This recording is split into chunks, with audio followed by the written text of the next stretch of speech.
কাছে অনেক বেশি সস্তার হয়ে গেছি আমি।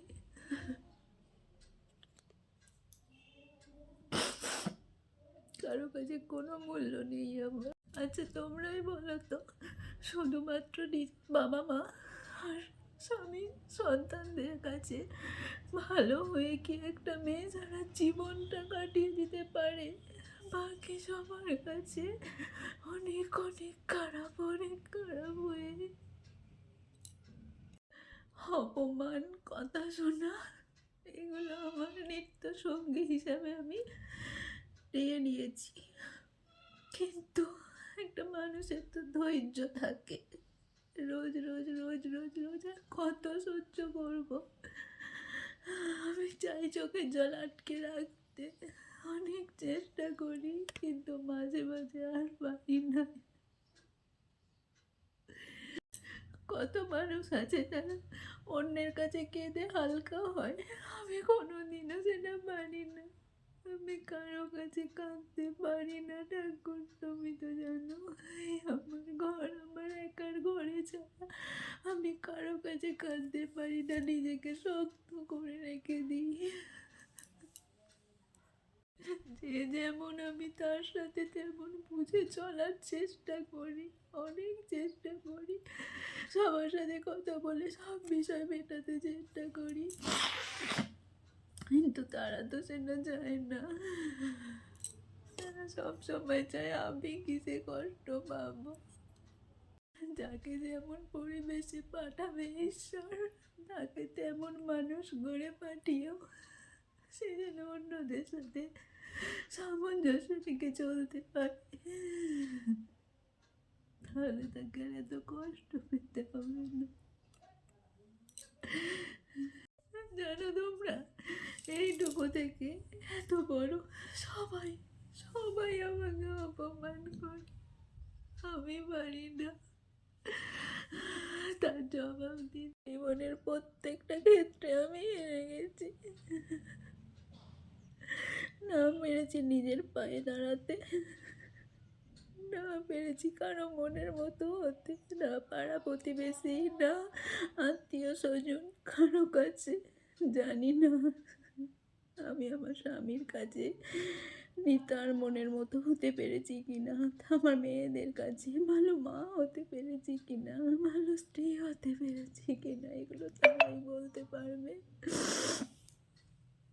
তবে আমার মায়ের কাছে আমি সত্যি খুব ভালো মেয়ে।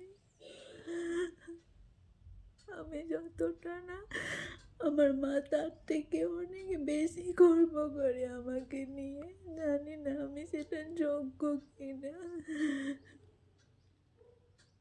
পাঠালে যখন মানুষ করে, অন্তত একটা ক্ষেত্রে তো আমাকে উপযুক্ত করে তুলতে পারতে ঈশ্বর, পারতে তো বলো। তাহলে আর সবার কাছে প্রতি পদে পদে এত ছোট হতে হতো না, এত অপমানিত হতে হতো না। সবার কাছে অনেক বেশি সস্তার হয়ে গেছি আমি।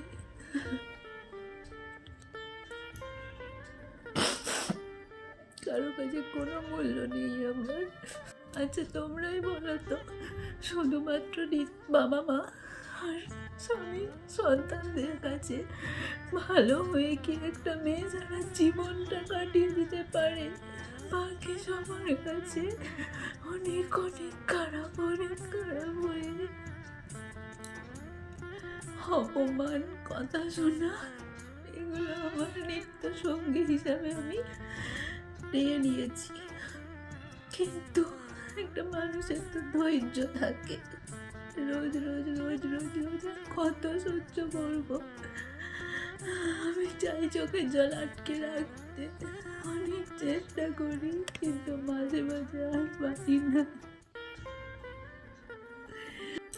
কত মানুষ আছে যারা অন্যের কাছে কেঁদে হালকা হয়, আমি কোনোদিনও সেটা পারি না।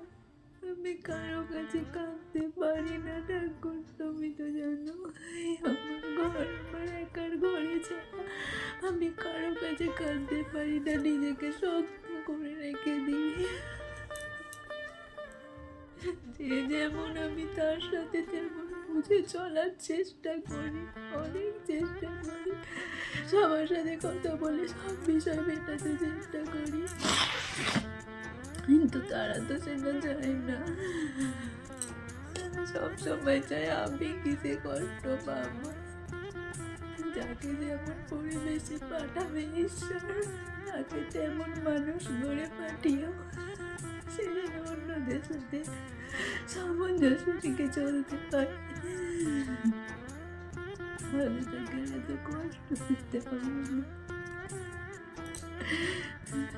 জানো তোমরা, এইটুকু থেকে এত বড় সবাই সবাই আমাকে অপমান করে, আমি পারি না তার জবাব দিতে। জীবনের প্রত্যেকটা ক্ষেত্রে আমি হেরে গেছি।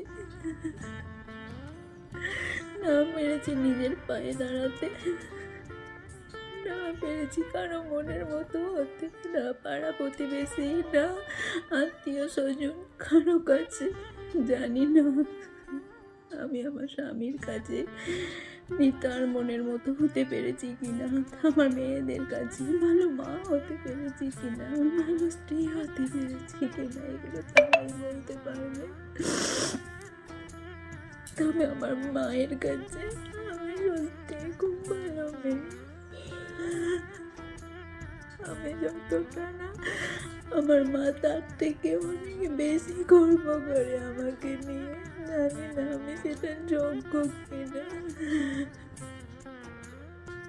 পাঠালে যখন মানুষ করে, অন্তত একটা ক্ষেত্রে তো আমাকে উপযুক্ত করে তুলতে পারতে ঈশ্বর, পারতে তো বললাম। তাহলে আর সবার কাছে প্রতি পদে পদে এত ছোট হতে হতো না, এত অপমানিত হতে হতো না।